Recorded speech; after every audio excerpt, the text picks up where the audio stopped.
The following podcast is a W2M Network original production. Visit W2Mnet.com for all of our other great podcasts, plus news, reviews, articles, and opinions from the worlds of wrestling, video games, football, and entertainment. Hello and welcome to another Soccer to the Max. And hey, it's almost complete. The field is almost there for the World Cup in 2018. 4 teams are still left vying for 2 spots. It seems like you at least know where one of them is going to go, but the way this World Cup qualifying has gone, I don't know that you can totally count out the mailmen just yet. I want to call you out for having such a weak chant like that, but I'm not even in the mood. You had one job, Nashville. One job! That was it. One. You're still mad about this? You damn right I'm still mad about it. I can't even enjoy Italy not making the World Cup because of it. You done spoiled my fun, Nashville. Good job. Yeah, you also don't have Ireland in the World Cup. They got that made blanked me 5-1. That made me even doubly mad. Now I know I can't eat any Danish. Yep, they were certainly mad in Dublin at the loss. A 1-0 lead, and then someone comes up with a hat trick. How do you do? Oy, oy, oy. Yeah, Christian Eriksen is one of the best players out there. So, it just seemed like it was going to go downhill when you allow a goal that hits off you and then hits off the post and goes in. When your whole job to be there is to knock that ball off the line. It did not feel good going into halftime for that one. No, I mean it was even worse than a hand of Claude kind of a moment, but all things considered, I would have loved a 1-0, maybe see how things go in the second half, because we really had some good chemistry developing later in the match, but with something like that, even though, it's 1-1, you're just deflated. Yeah, they had the lowest shots on goal of anybody in UEFA qualifying, I think it was. That was one of the top teams, and it was not going to help them if Denmark scored again, and they did. And then it's just like you're just watching that team continue to give up. I think on the third goal for Eriksen, they just let the ball sit there. Nobody goes to it, and Eriksen just goes, all right, easiest goal I'm going to score. Bam. Yeah. I don't think I saw anything about Martin O'Neill stepping down, but did he? No, not that I heard. Maybe he's waiting a couple of days or... Yeah, let things officially be over, and now with this whole rumor about the U.S. hosting a big tournament for some of these teams that didn't make it, it's like, okay, that changes things. Yeah, we'll talk about that in a little bit. I think also, you mentioned Italy. Ventura steps down within 2 hours, but then he's you talk about the U.S. being arrogant. He is extremely arrogant. Did you see what he talked about? He said that, Italy's out of the World Cup. I can't do anything about that. My managerial record speaks for itself. I have one of the best ones out there. Oh, it's not your fault at all. You're the manager. Hey, genius. The Azzurri aren't in the World Cup for the first time since '58. You could have kind of fixed that. Ironically, but that no. World Cup was also held in Sweden. But no, you could have done something about that. But yeah, your managerial record speaks for itself. Right, right. Yeah, you aren't the ones that put out the players or anything. You aren't the No. ones that had the awful first leg uh, in Stockholm. You aren't the ones that had this performance here as well. What are you doing not putting on forwards at the end? Like, are you just. Especially it was only 1-0. That's it. Uh, that's the same thing like the U.S. You couldn't score a goal. Nope. And at least with this one, Italy had it all to themselves. With us, we had a little bit of help in not going. Yeah, but I think the bottom line was they still had to. Well, yeah, you had to have those, but they still had to tie regardless, right? They Yeah, couldn't lose. Well, right. they would have needed like Costa Rica to win, obviously, which Mm-hmm. and all that. But the bare minimum to make sure that it didn't matter whatever other people did in their games was to get a draw, and they couldn't do Yep. that. No. You know, all Italy had to do was score a goal, and Mm-hmm. they couldn't do that either. No. So No.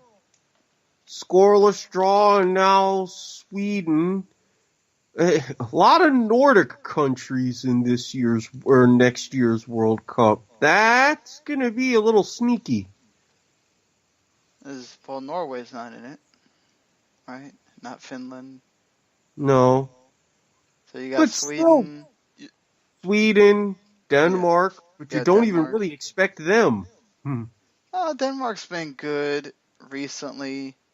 I think it's more about like Ireland really had a shot.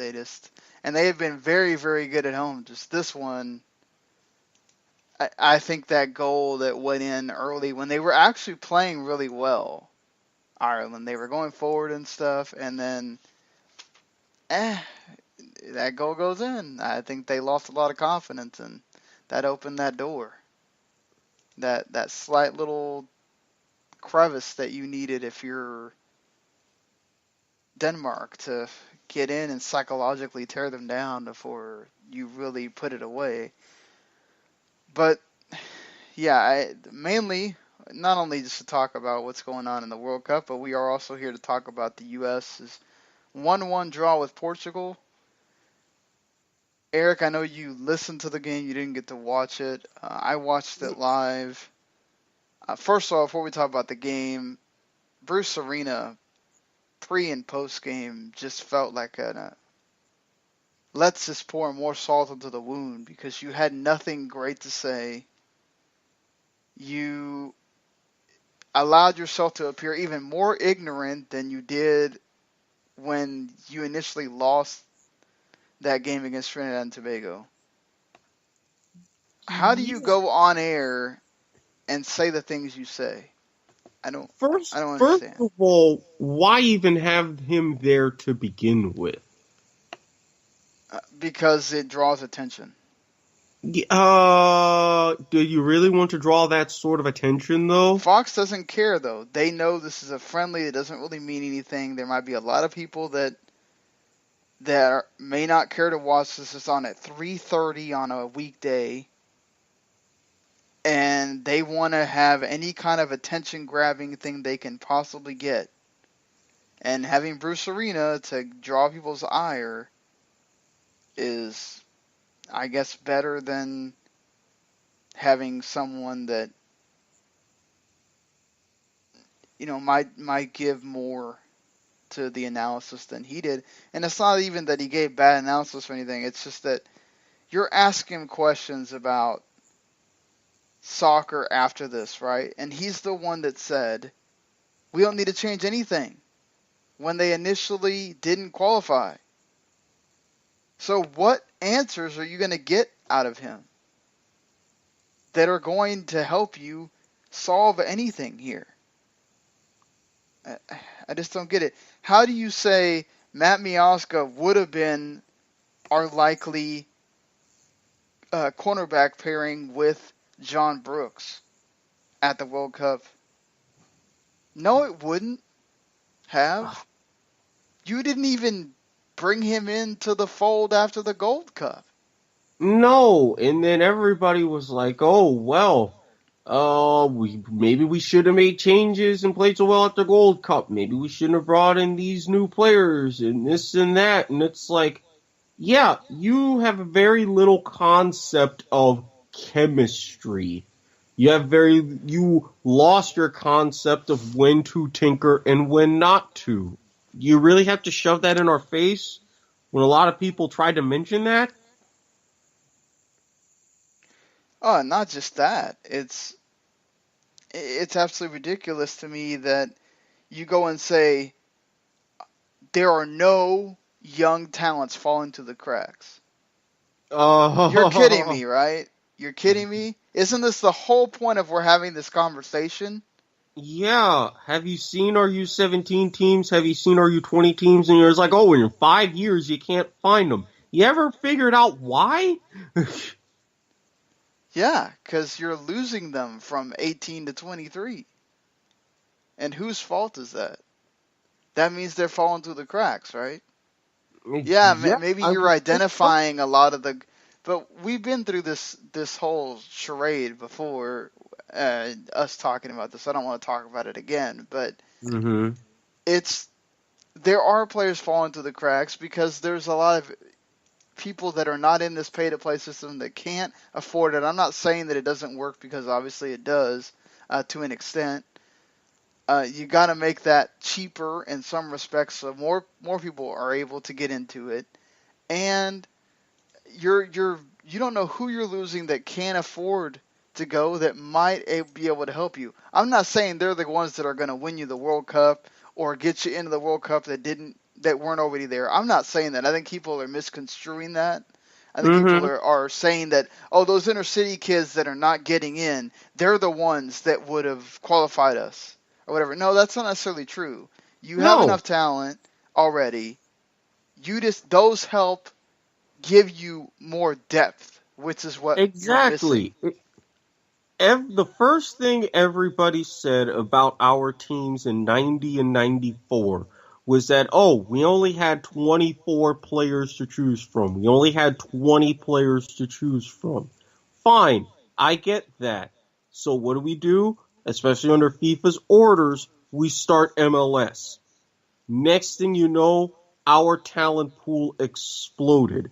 Now, if you add to this pay-for-play system and helping make those clinics better, get to these kids. Say, hey, here's a ball, grab 5 of your friends, grab another set of 5 friends, play a game on the street, like they do in countless other countries on the planet. Guess what? Your talent pool explodes yet again. This gets exponential. So with all the talent that you do have, you can build depth. You can potentially groom and build a B team, a C team. Have all of these kids to where keep going with the U17s, U20s. Have them stick around long enough to where you can build a competent qualifying Olympic team. The next thing you know, your senior team has so much depth, it'll be an embarrassment of riches, and we can start climbing those rankings again. But no, they don't see it that way. So let's talk about the actual game itself.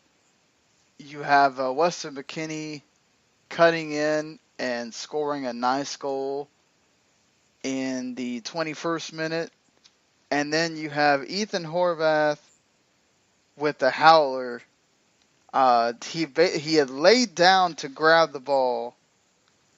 He basically just almost lays on top of it like you see a hockey goalie do. And then he lets it go through his legs and it goes in the goal. And Portugal get the equalizer.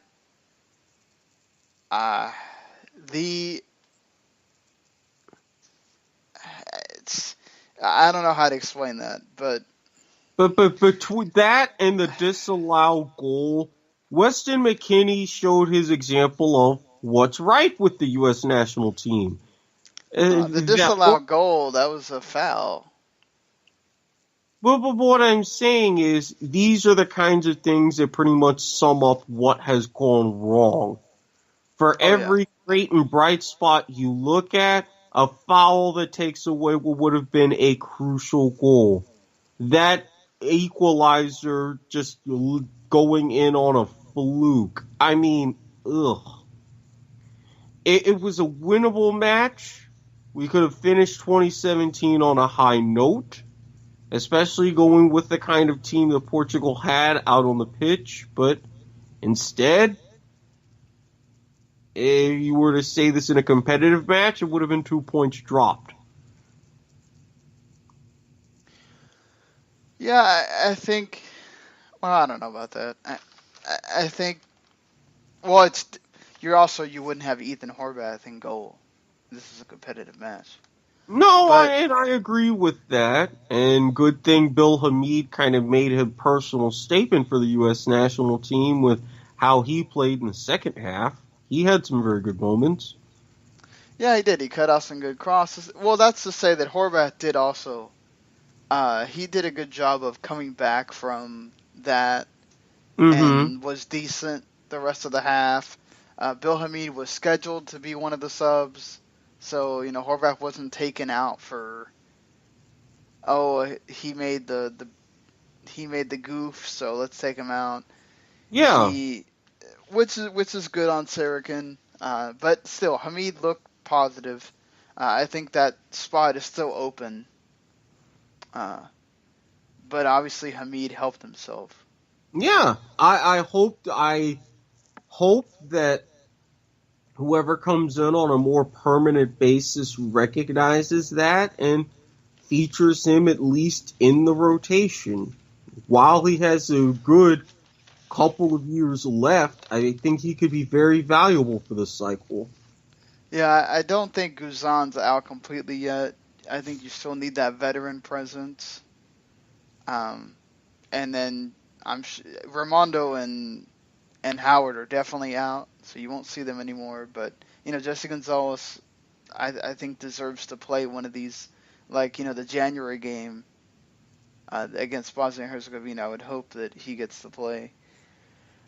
Looking at it from just aside from the 2 goals, obviously Weston McKennie was very influential in this game. He was getting balls in.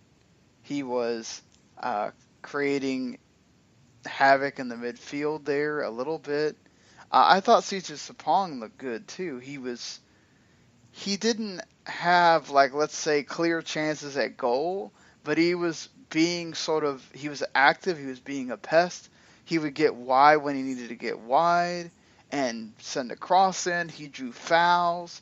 He did everything you want your striker to do. I thought Dom Dwyer, when he came on, also, same thing. He was going to go get, he was running down players, getting balls from behind on guys.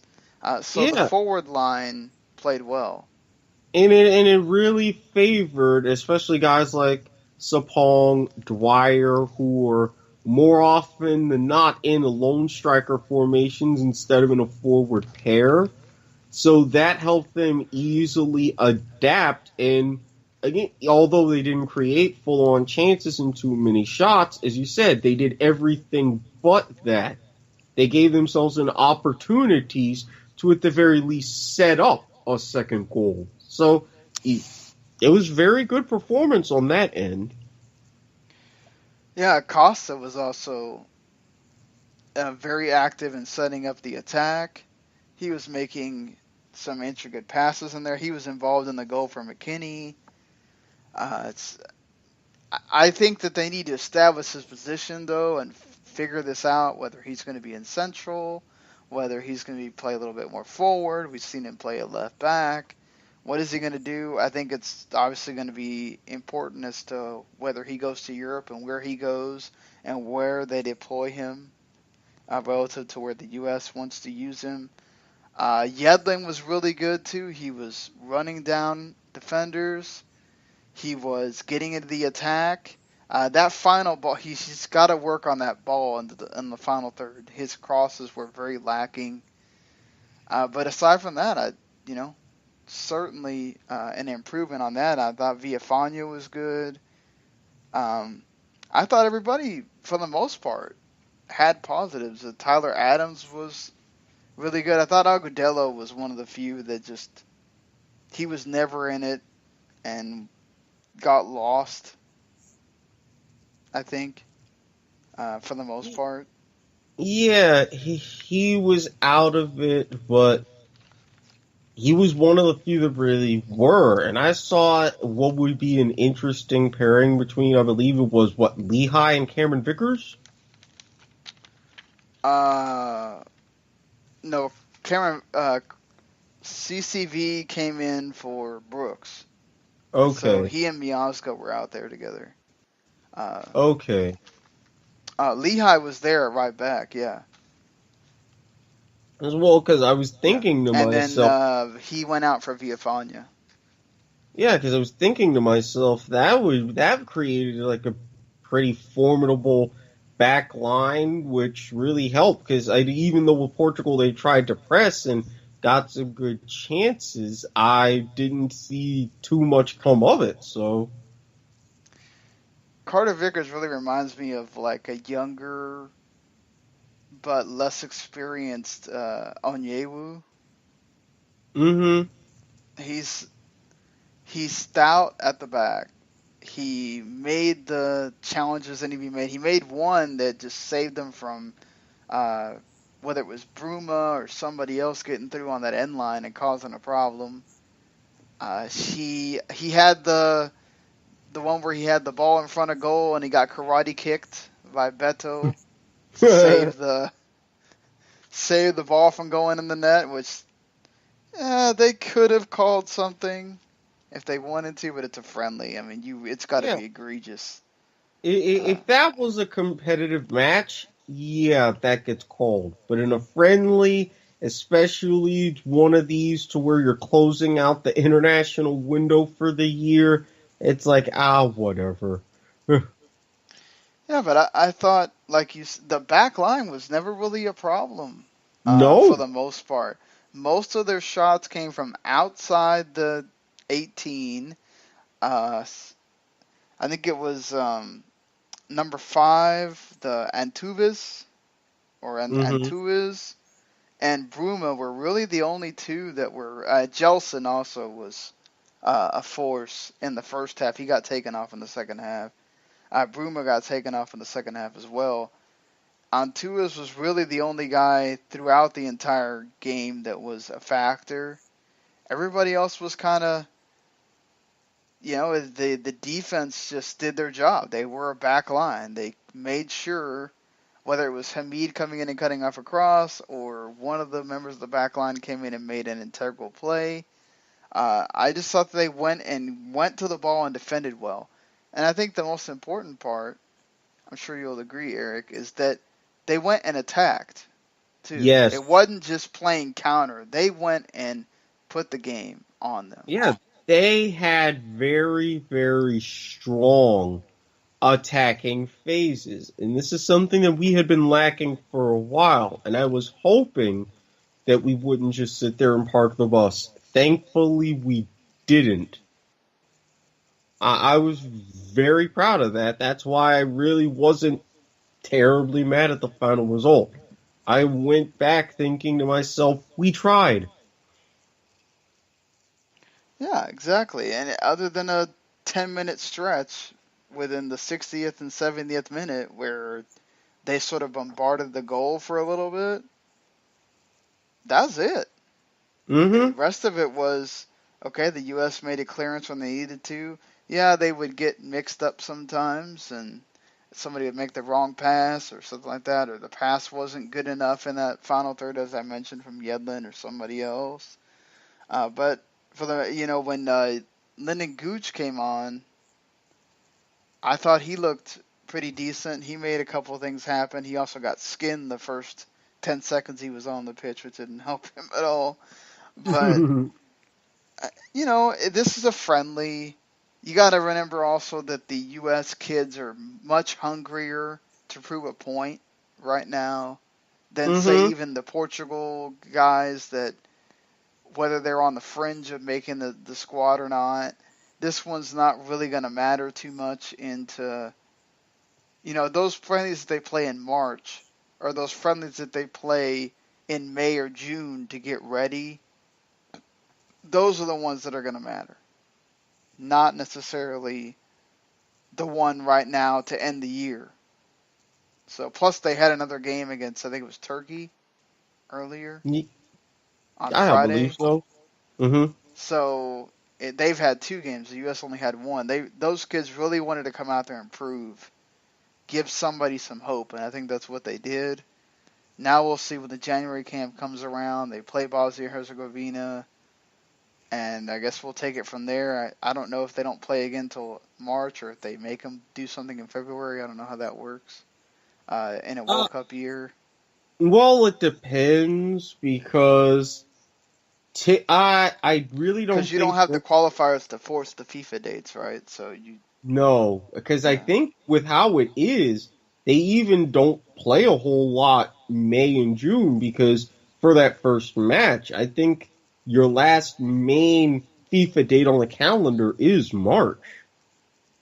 Yeah, that's some last main FIFA date, but that's because it's up to those individual squads as to how Yeah, many warm-up games they want to play before the World Cup itself. So right. Because when they you're, have, once you have the Champions League final, which that only it's a handful of players, and the FA mhm. Cup and some of the other cups, you don't have any games from the end of May until, whenever the World Cup starts. So Yeah, the that's World Cup starts mid June. right. So at the very least, you're going to have a 2-3 week window, but Yeah, with if that's where they play those games is in that 2-3 week window. yeah. Which I don't. I'm thinking that proposed tournament would be happening in March, but we'll see how that, if that even happens. But yeah, let's talk about that for a second. So there The was this sort of, Commiseration Cup. yes, there was a joke going around. It was really just a joke on the internet of, what if we had a tournament of the NIT, of all the losers that didn't make it to the World Cup? And we'll find out if Honduras or Australia make it by like 6 a.m. Over here, Eastern time in the U.S. And then we'll find out tomorrow night, or yeah, tomorrow night for Peru and New Zealand. But you would expect that in Peru, Peru would be able to score 1 goal.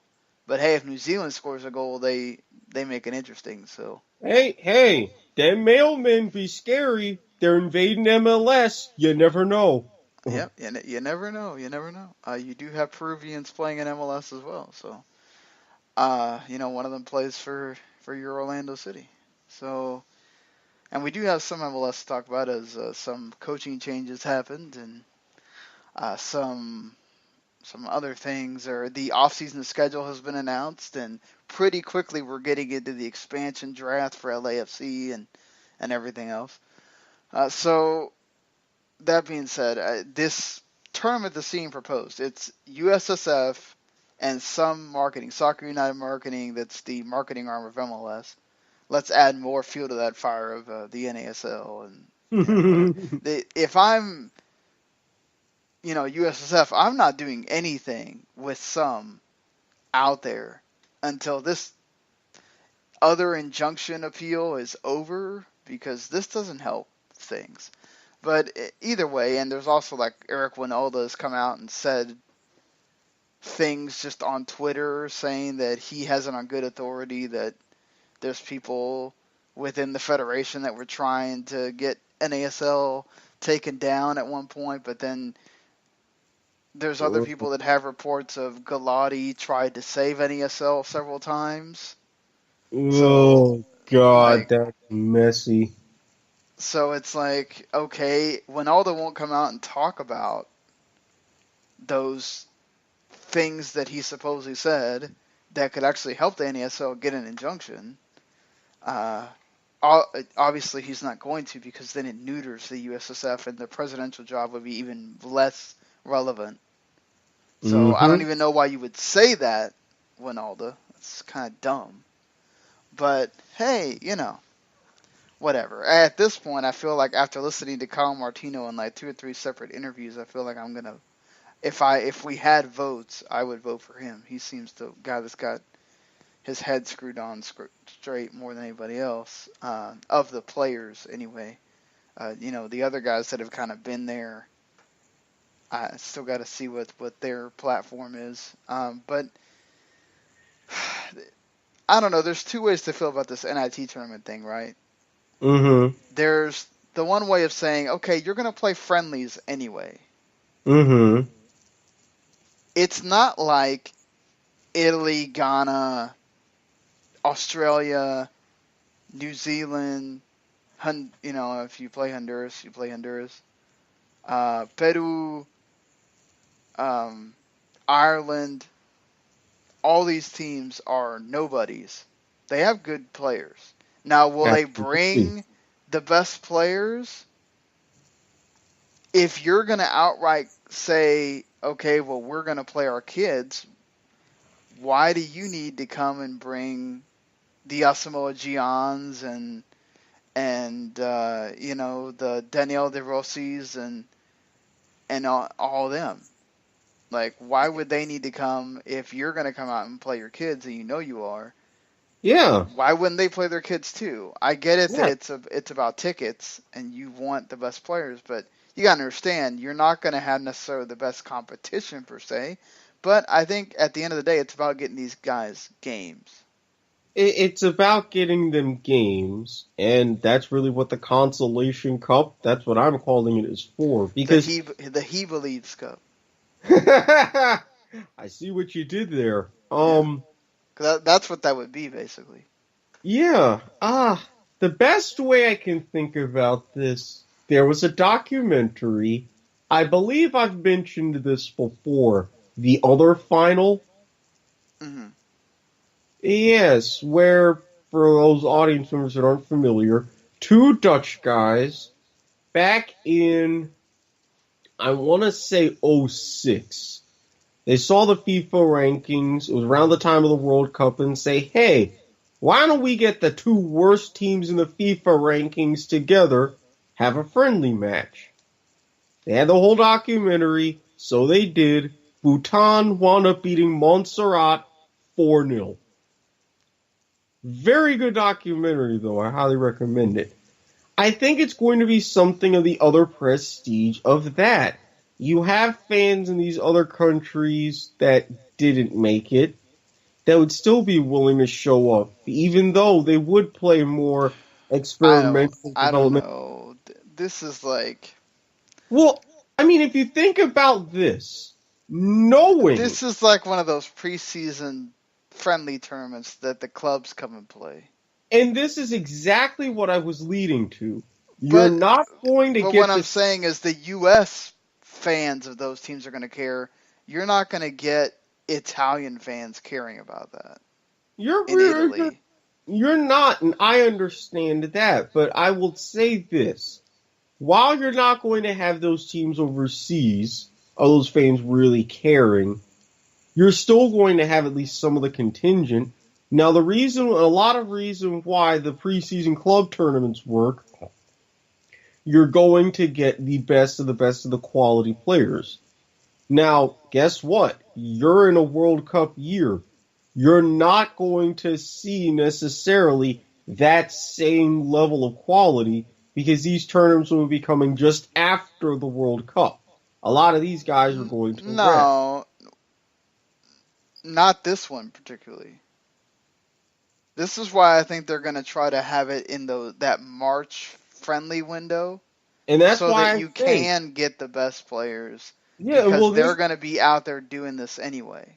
Yeah, and this is what I'm saying. They're going to have this kind of caliber tournament beforehand so you get the best players, because you're not going to get the best players in your July-August window. So they need to do something, and it's at least somewhat proactive. Well, July, August, they wouldn't even play anything. No, so that's again, this would be the perfect substitution for that. Well, I mean, there's two options, right? There's the play it in the March, or you can play it as, okay, instead of the U.S. playing teams that are getting ready for the World Cup, the U.S. are playing this tournament. And you could do that. So it really just depends on, number one, if this even happens. Number two, what teams agree to do it. They could legitimately have their own Confed Cup if they wanted to, and make this a big deal and have it last that entire time or whatever. But that's that's a lot of games and a lot of days, and would those teams even agree to do it? If there's any serious planning behind it, we're gonna know by January. We're going to. Oh yeah, they have to. February at the latest. Yeah, because they're going to. If anything is going out about this, it is becoming viral even as a joke on the internet, teams are really going to start planning. Say, hey, is this serious? Hey, we really going to do this? Let's sit talk turkey. But see, this is where I think it all depends on who comes, right? Mm-hmm. If you get New Zealand, Honduras, Ghana, and I don't know, name a fourth team, or, and that's all that comes, and the U.S. is the fourth team, I just don't think that it's worth it. Now, if you get Chile and you get Netherlands, and you get Italy, you get Ireland to come, then okay, do it, because those are some quality teams that you're playing there. Yeah, but ideally you would want this, and you brought up the Confed Cup. 8 is a perfect size. Minimum. I just don't know that within that 2-week, is it a 2-week window? Is that enough time to play? I mean, unless you do 2 groups and then you just forget the knockout round and you just go to straight, okay, the 2 group winners play for first place and then the 2 seconds play for third place. And that's it. There's no knockout stage or whatever. Then I guess you could do that.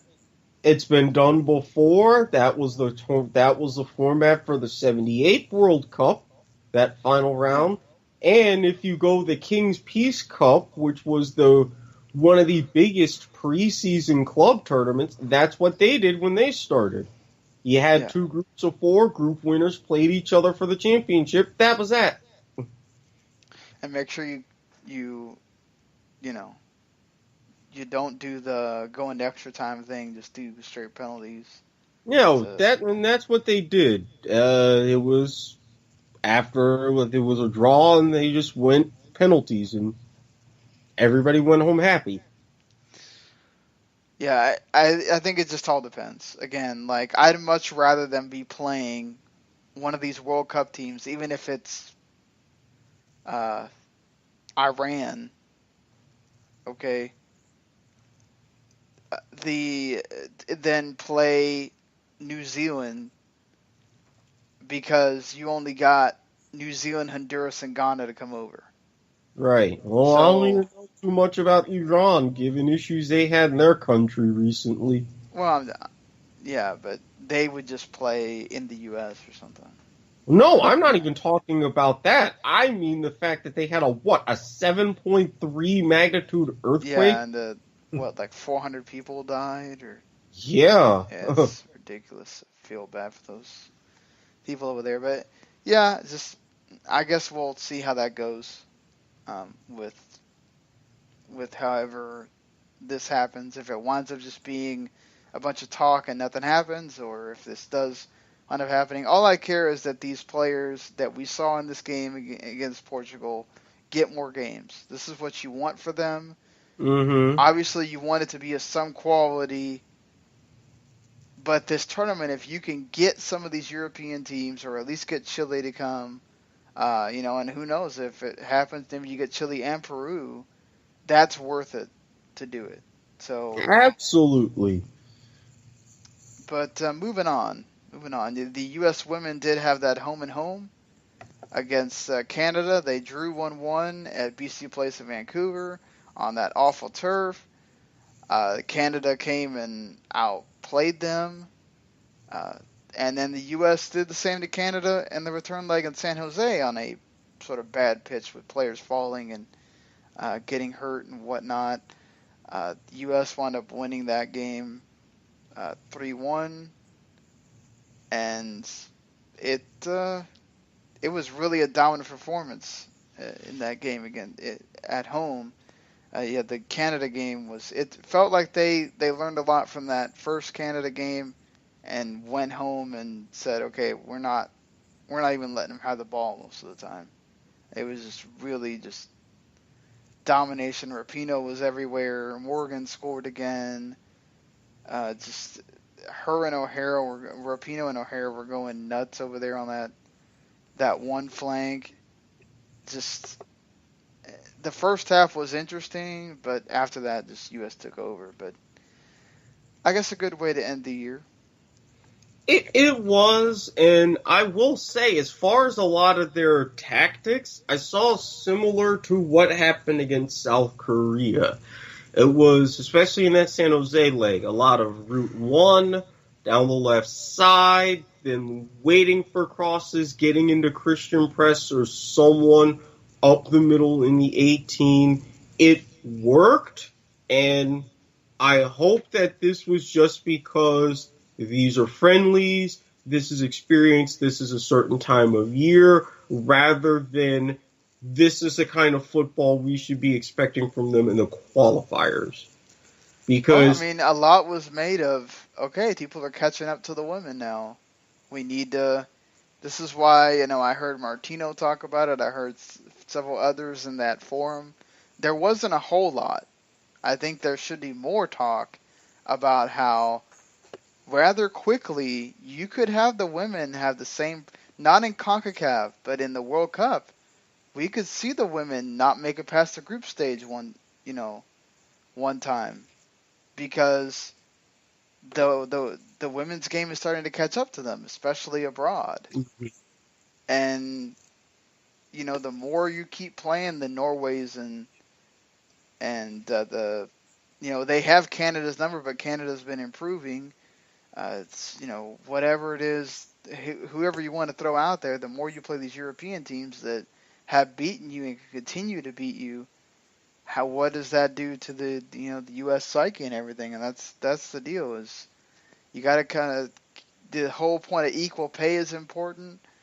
The trying to improve the development for the girls teams at youth level is important. It's not just a U.S. men problem; it's a U.S. soccer problem. mm-hmm. So And think. Go ahead. Sorry. No, I was going to say, this has been the issue with a level of arrogance, a level of development. I mean, yeah, being number one is great. Staying number one, that's always been the hardest part. And I now don't think the women are necessarily getting arrogant. Well, I think no, not it's just more necessarily about on the women's side, but I mean in a general basis. I just think it's more about, we're not really developing a huge pool of players, and we need to understand that you need the depth for the women. Just like you want to create this depth for the men, you got to do the same for the women, because again, they're getting surpassed. Mm-hmm. And all it takes is, you go to 2019 World Cup and U.S. doesn't perform the way we've seen them perform before, and people are going to start asking questions, and you're going to say, well, we knew about this all along. So, again, this is why that U.S. soccer president, whoever wins, is very important. But I think overall positives from both men's and women's teams coming out of the weekend and Tuesday and everything else. Yeah, there's a lot of encouraging signs for the men's team. We've got our potential for growth. We've got a good foundation for whoever steps in. For the women's team, we pretty much still got it. Now can we keep it? Exactly. You also had USL Championship be decided. The USL team Louisville Louisville City won 1-0 with a goal in the 88th minute, thanks to Cameron Lancaster. So, and he actually got subbed in the 67th minute, so he hadn't been on very long, and he's the one that scored the goal to get Louisville the win. Swope Park Super now sub. exactly, it's super sub, and 2 years in a row, Swope Park loses in the final. So what does that Well, say about?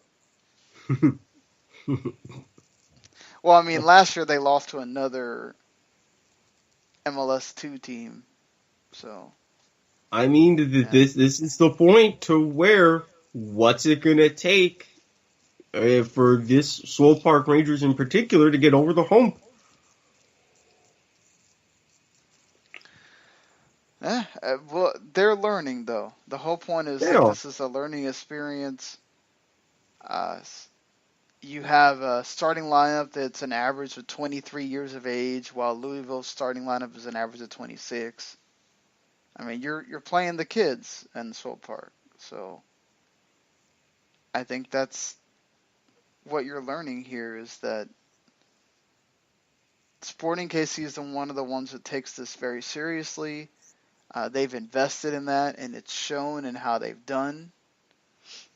And so far, this USL and MLS, deal has been working. I mean, for the last since 2013, or not? Orlando City was still the team there, but Mm-hmm. since Orlando City beat the Charlotte Eagles. You had Sacramento Republic beat Harrisburg City, and you had Galaxy 2 years ago make it to the final, but they lost to the Rochester Rhinos. You had a double MLS team last year, and then this year, had Swope Park get there again. So I think for the most part, along with Atlanta announcing that they're going to have their own USL team, this has been working out for them for the most part. If I'm Atlanta, I better bring back the Silverbacks for that I don't USL think team. that they want to call them the Silverbacks. It'll just be Well, Atlanta that's what. 2, probably. That's what they were before.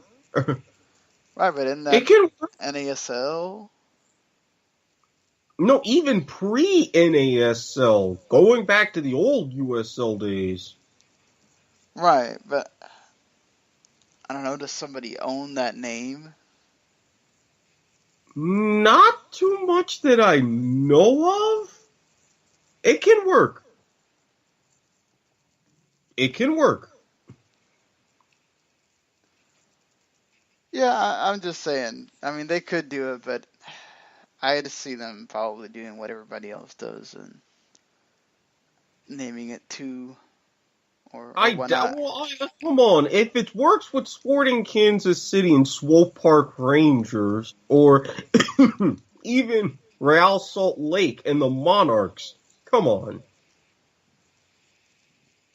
Yeah, I like those 2 names. That's what I'm saying, though. I don't know that it'll be the Silverbacks, but they'll think of something.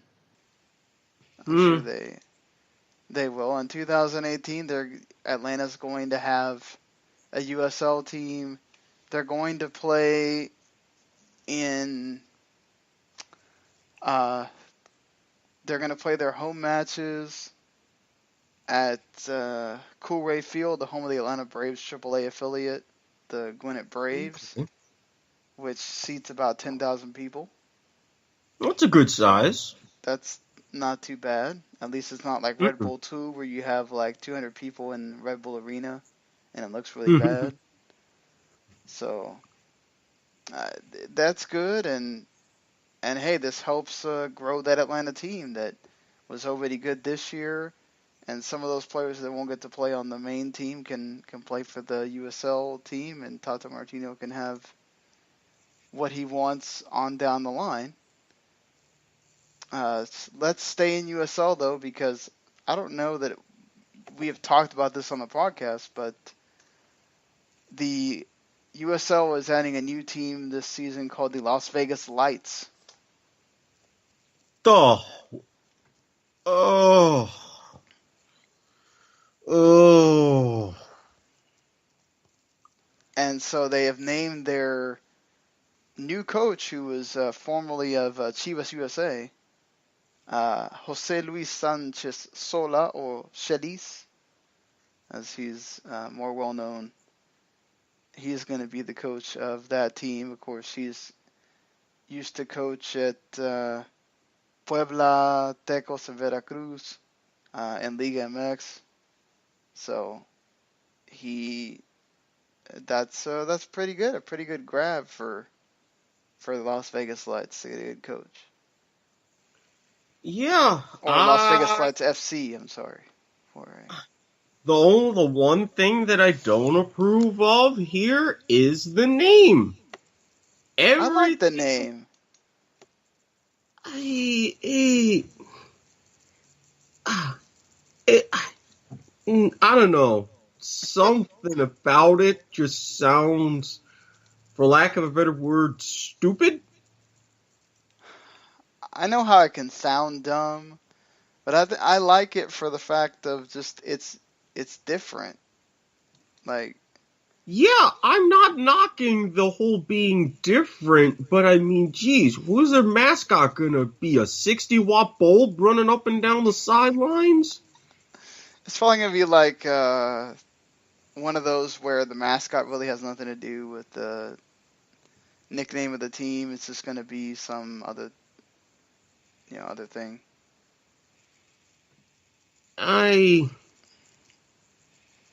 We'll see. I just think that they missed the boat on that one, but they have ways to where they can make up for it. Yeah, I think what's important is that, it's progressing. They already have the new coach. Mm-hmm. I know a lot of people are mad about, Atlanta having a 2-team. USL fans are getting tired of the 2 teams, but hey, it is what it is. It's helping MLS, and it's also helping USL get some attention. So, exactly. I think it's a 2-sided thing. It is, and with what USL eventually wants to do, their plans with MLS and their plans and what they want, I think this is very, very mutually beneficial. Yeah, I think for the most part it'll wind up working out. We'll see how that goes with the Lights, but let's turn the focus over to MLS and also potential MLS teams. FC Cincinnati already have their shirt sponsor, just in case they become an MLS team. Mercy Health, which is a Catholic health ministry in Ohio and Kentucky, is going to be their shirt sponsor. With more coming out about Austin, and now there's lobbying going on with in Austin for Columbus Crew to go there. Like governmental lobbying. So I think it seems more and more likely that that's happening. And I don't know that anything that Columbus does in the playoffs is going to change that. So that opens that door for Cincinnati, right? You need that that spot on the map. And the best team to take their spot is FC Cincinnati. So we might see them get named this year, or they might wait for till next year. But we talked about Nashville and getting the approval for their stadium at the fairgrounds. So it seems like Nashville might be one of the teams. I have said it all along that Nashville was going to be one of the teams. I refuse to believe this. I refuse to accept this. Don, the longer you and your hatred for Nashville. Okay, They just want a damn MLS team, Eric. What's wrong with that? Look, let me just set this record straight one more again. I have my best friend who got married. Her husband happens to be have a lot of family in the Nashville area. I am not hating the city of Nashville. I don't. I just don't think they're an MLS city. There is a very distinct difference here. Very distinct. Don, the longer you let this go on, and the longer I have to explain myself... So what makes Miami better than Nashville?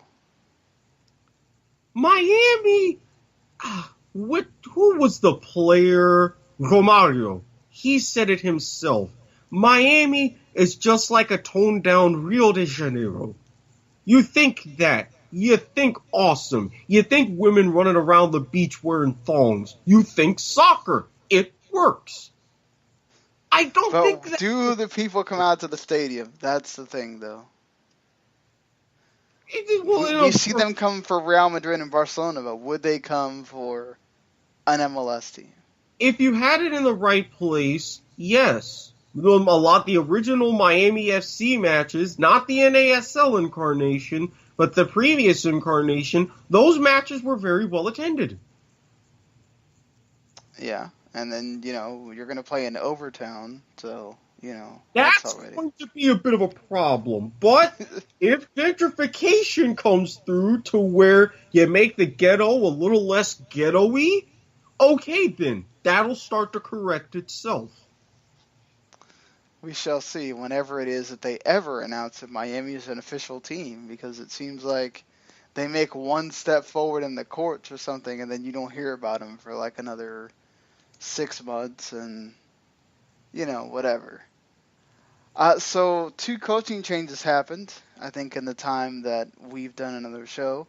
Remi Garde, a big name in European soccer, is now going to coach Montreal. So you have an Italian coach coaching a French-speaking city. Don't know what Saputo's big deal with the Italian coaches is, but we'll see how that goes. But at least Remi Garde is getting one of his ex-coaches back. A national team veteran with France. He is getting Joël Batz. He's leaving Lyon, the goalkeeping coach there. French international. When Remi Garde managed Lyon for 3 years, he was also the goalkeeping coach during his time, so he's bringing him over to Montreal. He played 50 matches for France. He was in the Euro 1984 team that won, and he was also in the 1986 World Cup as the number 1 goalkeeper. So, big grab for not only Remi Garde, but also getting Joey Batz as well, or Joel Batz. Nice offseason right now for Montreal. Yeah, this is something with Toronto getting all of the glamour with their success in the East, and you've got Vancouver making much more of an imprint over in the West. Montreal is kind of like that borderline forgotten Canadian team. I think they're reminding MLS they're here, they're legit. They want to be contenders, so this is a fantastic move for them. Yeah, and we'll see how quickly this goes for Remi Garde, and also for the new coach of the New England Revolution, Brad Friedel. He, of course, has lots of history with not the Crafts, but the general manager and some of the crew there. So it was sort of a good fit for the club's, I guess, the front office part of it. But the fans are not happy because Friedel's only coach experience is coaching the U19s, and so he doesn't have a big head coaching job to point to and say, okay, Brad Friedel, what are you going to bring? We do know what he's like as a goalkeeper. He's been an announcer for Fox. all that stuff. Here's what he says, talking about the Revs, saying that they don't need a drastic roster turnover, even though you know that you're probably going to lose Kai Kamara and Kawasi, guys that weren't really fitting there anyway. But he says that the first order of business is shoring up New England's back line. Well, that's good, because that's where you had your problems. So I'm glad that he's understanding where your problems are and trying to fix that first. Do you care so much about the whole him not having a big coaching job, or do you think this can work? I think, because a lot of times if you have like big coaching jobs in the past, you're going to be seen as, oh, just another retread. I think that in a lot of cases, something like this could work unexpectedly. I'd be willing to, at the very least, you're bringing him in now, you're letting him have pretty much this entire season or off season leading up to starting to build with those key preseason matches, February, early March, then towards the end of March, he'll have something in place. So, I say why not? I mean, he does know what needs to be fixed. He says that stats don't lie. Over 60 goals conceded is too much. I want the team to play with some flair, but also a very disciplined approach, with a spine, starting with the goalkeeper in that back line, which they do have a good goalkeeper in Cody Crawford. He does talk about, making sure that they have a winning mentality, that it's not all about X's and O's. We got to make sure the team is hardworking and that they're winning, and that's the important part, especially on the road. They only won one road game this year. So I think Friedel knows what needs to be done. It's about getting it done. And that's where we get into the off-season schedule for MLS here, because it's coming up short. It's coming up in a very quick manner. You have your options that have to be exercised for all clubs that are not in the MLS Cup playoffs. That's November 27th.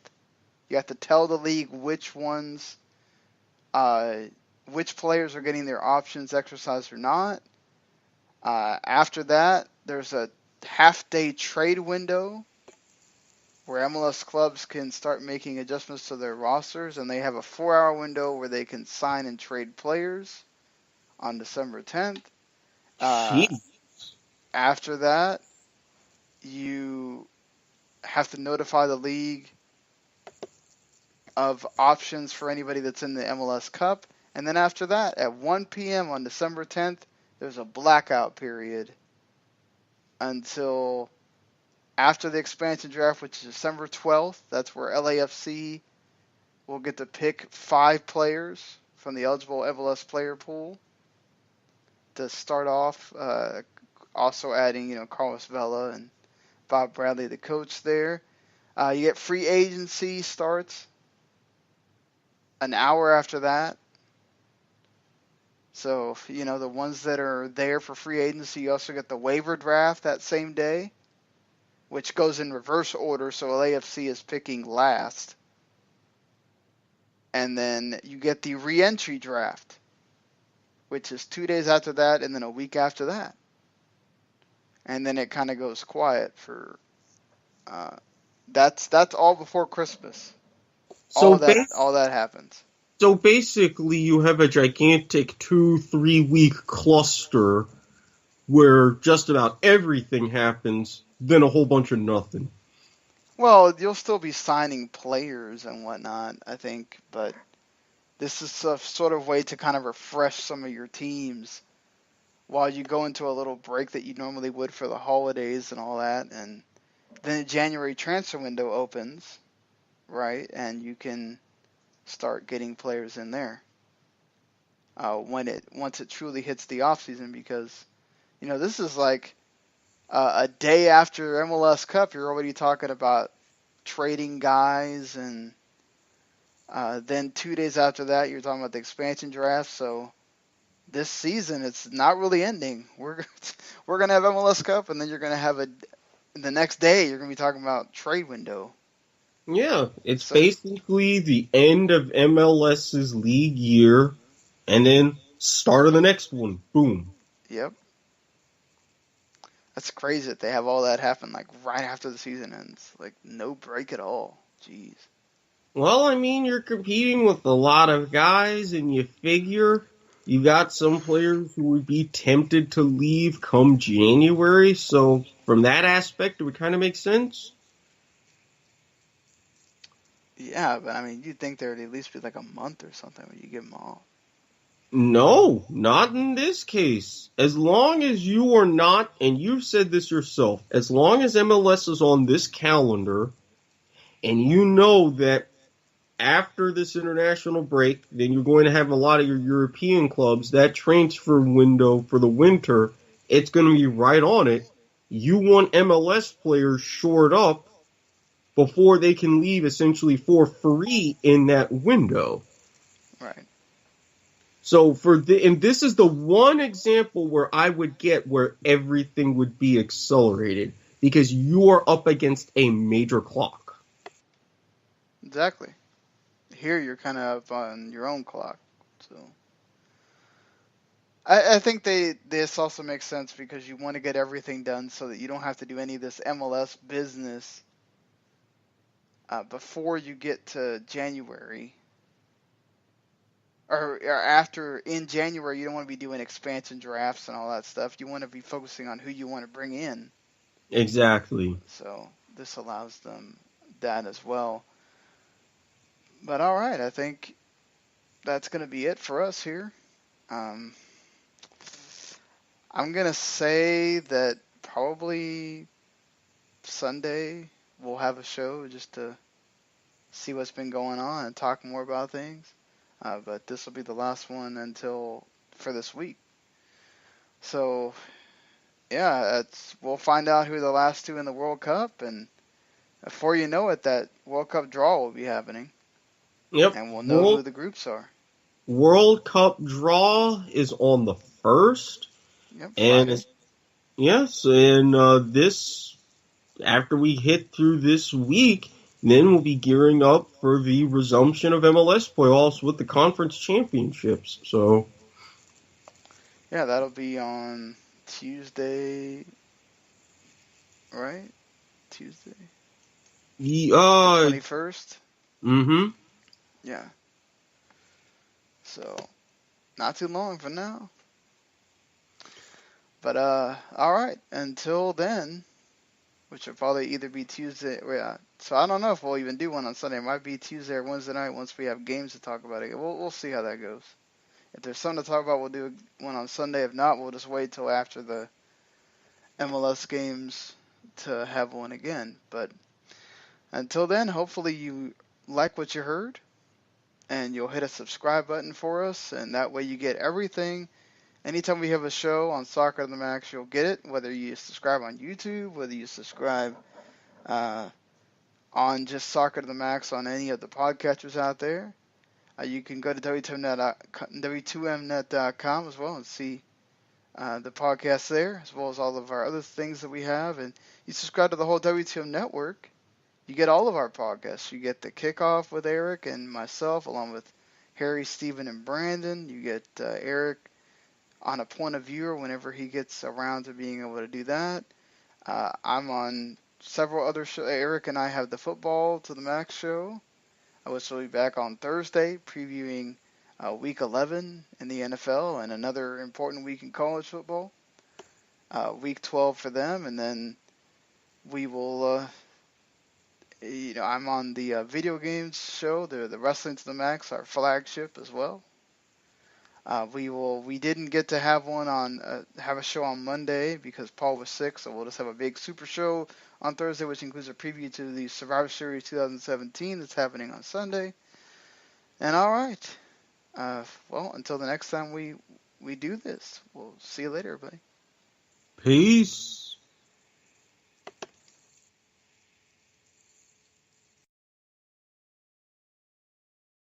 The following podcast is a W2M Network original production. Visit W2Mnet.com for all of our other great podcasts, plus news, reviews, articles, and opinions from the worlds of wrestling, video games, football, and entertainment.